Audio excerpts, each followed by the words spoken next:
어제 동해상으로 북한 주민 4명이 소형 목선을 타고 내려온 뒤 귀순 의사를 밝혔습니다. 이 과정에서 우리 군과 해경의 대응이 적절했는지를 놓고 논란이 일고 있습니다. 취재기자와 함께 자세한 소식 들어보겠습니다. 김문경 기자. 네, 국방부입니다. 네, 어제 일단 상황을 시간대별로 좀 정리를 해보겠습니다. 군이 이 목선을 처음으로 발견한 게 언제입니까? 네, 소형 목선과 의심 표적 발견 시점을 좀 구분해서 봐야 할 것 같은데요. 소형 목선으로 확인된 시점과 의심 표적을 발견한 시점은 차이가 좀 있습니다.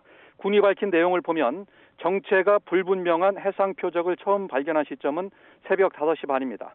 군에서는 미상의 해상 표적이라고 밝혔는데요. 이유는 레이더상의 작은 점으로 표시됐기 때문입니다. 육지에서 18에서 19km 떨어진 해상이었습니다. 따라서 처음에는 이 표적이 소형 목선으로 규정이 안 된 상태였습니다.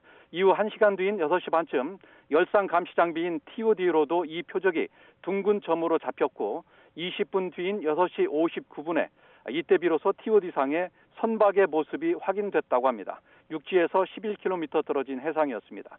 미상 표적이었던 작은 점이 육지 쪽으로 접근하면서 선박으로 확인되자 4분 뒤인 7시 3분 이 선박의 표적 번호를 부여했는데요. 군 관계자는 표적 번호가 부여된 시점부터 다음 단계의 작전이 시작된다고 밝혔습니다. 그리고 7분 뒤인 7시 10분 어민의 신고가 들어왔고 군과 해경이 출동해서 북한 주민 4명의 신병을 확보한 건 오전 8시쯤이었습니다. 네, 늑장 대응 논란이 나오고 있는데 그건 왜 그런 겁니까? 네, 미상 표적을 처음 식별한 뒤 출동하지 않았고 어민 신고가 있기 전까지 즉각적인 조치를 하지 않았다는 게 주요 이유인 것 같습니다. 군은 이에 대해서 미흡했지만 조치는 적절했다 이렇게 밝히고 있는데요. 5시 반에 미상 표적을 발견한 뒤 추적과 감시를 계속했고 선박으로 확인하고 관련 작전 매뉴얼에 따라 조치를 취했다는 설명입니다.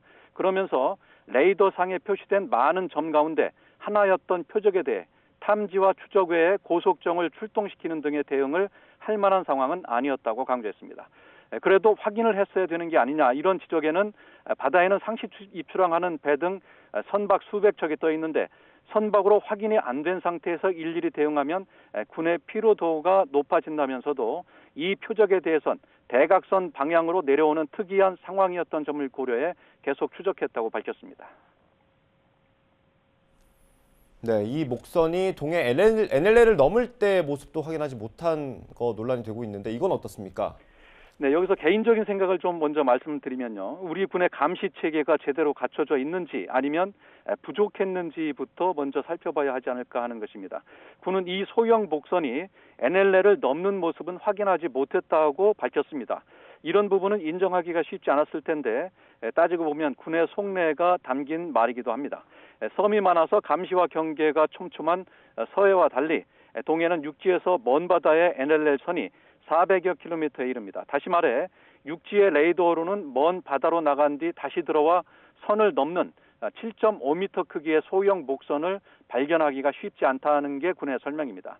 처음 의심 표적을 발견한 것도 육지의 레이더였고 의심 표적을 선박으로 최초로 확인한 것도 육지에 설치된 TOD였는데 11km 정도 떨어진 해상이었습니다. 공교롭게도 군은 새벽 4시 전부터 NLL 이북에서 북한군의 특이 징후를 포착해 초계기와 함정을 출동시켰는데요. 의심 표적 때문에 출동한 건 아니었지만 다소 먼 바다에 있었던 북한군의 특이 동향이 이 목선 때문이었을 가능성은 열어놨습니다. 네, 그러면 마지막으로 어제 넘어온 북한 주민들은 지금 어떤 상태입니까? 네, 관련 내용을 종합하면 귀순하기 위해 내려온 건 맞는 것으로 보입니다. 현재 관계기관이 합동으로 이들에 대한 신문을 이어가고 있는 상황인데요. 소형 목선에 탔던 북한 주민 4명은 남자 1명과 여자 3명이었고 모두 가족 관계인 것으로 알려졌습니다. 이들을 발견한 어민은 목선에 타고 있던 남자가 1명이 갑자기 자신의 배에 올라타서 목선과 밧줄로 연결했다고 말했는데요.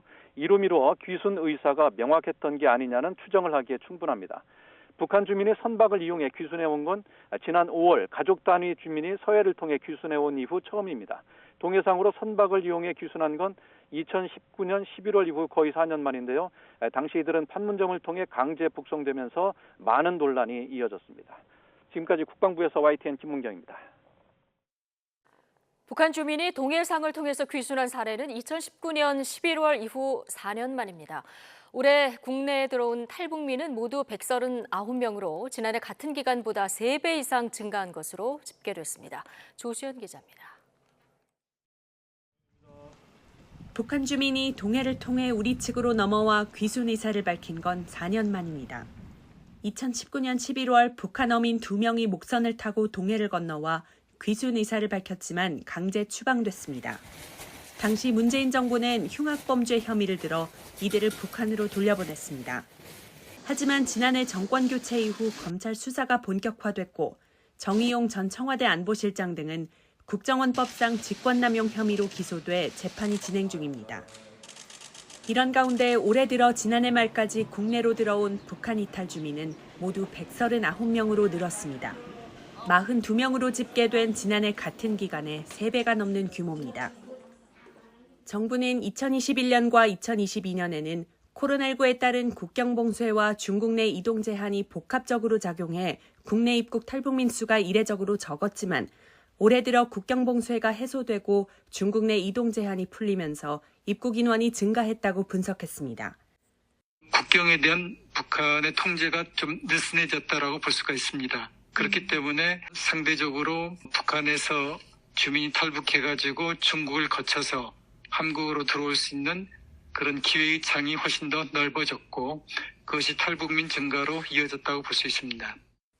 3분기에는 40명이 입국했는데 지난 5월 초 어선을 타고 서해 북방한 개선을 넘어 귀순 의사를 밝혔던 두 가족도 포함됐습니다. YTN 조수연입니다. 경계의 어떤 논란과 관련해서 병력의 어떤 규모로 좀 보는 시각도 있던데 이를테면 노동 집약적인 어떤 경계가 아니라 과학화를 해야 된다 이런 목소리가 있던데 실장님은 어떻게 생각하십니까? 네, 과학화 경계는 뭐 현재 우리 군이 가고 있는 기본적인 지향 방향이고 또 이제 군대의 병력 자원이 줄어들기 때문에 네. 그 사람의 많은 사람을 투자해서 많은 사람의 인적 노동력을 투입해서 하는 경계에는 굉장히 비효율적이고 과학화가 돼야 된다는 것은 맞는 것 맞습니다. 그리고 네. 그런 쪽으로 가야 되고요.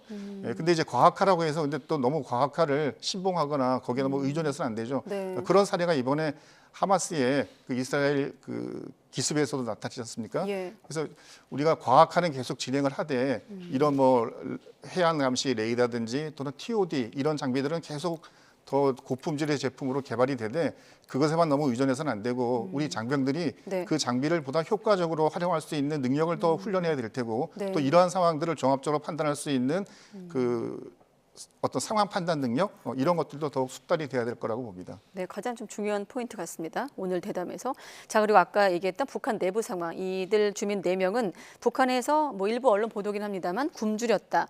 먹고 살기 위해서 내려왔다라고 이제 언급을 했다라고 알려지고 있는데 이 말이 맞다면 어떤 상황을 좀 내부 상황을 우리가 추측해 볼 수 있을까요?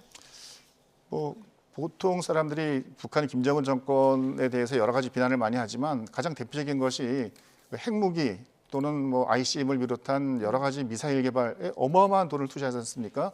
그리고 금년만 하더라도 4변의 열병식을 통해서 평양 시내에서 엄청난 장비를 동원하고 평양 시민을 동원해가지고 막 환호하고 막 눈물 짓는 모습 보였는데 예. 이게 평양의 모습하고 북한의 지방의 모습은 정말 우리가 화면으로 본 거와는 너무 다르구나. 화면 속에 있는 저 북한 주민들은 막 꽃을 들고 막 김정은을 향해서 연호하고 있지만 지방에 있는 수많은 북한 주민들은 고통스러워하고 밥 한 끼를 먹지 못해서 삶을 정말 포기해야 되고 어쩌면 목숨을 걸고 탈북하는 저런 상황이 있구나. 심각하구나. 북한 체제라는 것이 얼마나 이율배반적이고 겉과 속이 다른 정권인지를 보여주는 그런 사례라고 생각을 합니다. 네, 또 마침 이런 결과도 있습니다. 다음에 보실 화면인데 최근 몇 년 사이에 감소했던 탈북 주민, 북한 이탈 주민이 전년 동기에 비교해서 3배 넘는 규모로 파악되고 있다는 기사도 있었거든요. 같은 맥락으로 볼 수 있을까요? 네, 탈북민이 늘어났다는 것은 뭐 두 가지 측면으로 생각하는데요. 첫째는 코로나 바이러스라는 어떤 그 사람들의 이동을 엄격히 통제하던 그 상황이 우리도 마찬가지 해제가 됐지만 네. 북한도 또는 이제 중국 쪽도 어느 정도 해제가 됐기 때문에 사람들의 이동이 어느 정도 가능한 그런 그 환경이 됐고요. 두 번째는 앞에 이미 말씀드렸지만 북한의 내부 사정이 정말 더 어려워져서 북한 주민들이 그러니까 사느냐 죽느냐를 어느 한 가지를 선택해야 되는 그런 막다른 골목으로 내몰리고 있기 때문에 이런 탈북자들의 탈북 시도들은 더 많아질 것으로 예상이 됩니다. 네, 끝으로 우리 입장에선 경계 측면에서 봤다면 자, 탈북민 증가, 북한 입장에선 국경에 대한 통제가 좀 느슨해졌다 이렇게 볼 수도 있는 겁니까? 뭐 국경의 통제를 의도적으로 뭐 느슨하게 하지는 않을 것 같고요. 예, 어쨌건 그 북한과 중국과의 경계선을 통해서 또는 우리 동해 또는 서해를 통해서 탈북민들이 늘어난다는 것은 북한의 경계가 그만큼 허술하다는 거죠. 그러니까 이번 같은 경우에도 많은 분들이 우리 해군의 경계 실패에 대해서 말들을 하는데 사실 우리 해군은 내부적으로 보면 정상적인 작전을 진행했던 거고 정말 경계의 실패는 이제 북한군이 경계가 실패였었고 심지어 그 사람들은 그 NLL 쪽으로 선박을 보냈음에도 불구하고 그 목선을 남쪽으로 보낸 거지 않습니까? 보면. 네. 그래서 이런 문제는 조금 더 입장을 달리해서 북한의 내부 사정이 주민들의 삶도 정말 어렵지만 북한 군들도 내부적으로 이런 기강의 해이라든가 어떤 경계의 실패 뭐 이런 문제들이 심각하구나라는 것으로 받아들이는 게 좋을 것 같습니다. 알겠습니다. 4년 만에 동해상의 귀순, 나무배를 타고 내려온 북한 주민 4명에 대한 조사 결과를 좀 지켜보겠습니다. 엄효식 전 합참 공보실장이었습니다. 고맙습니다. 감사합니다.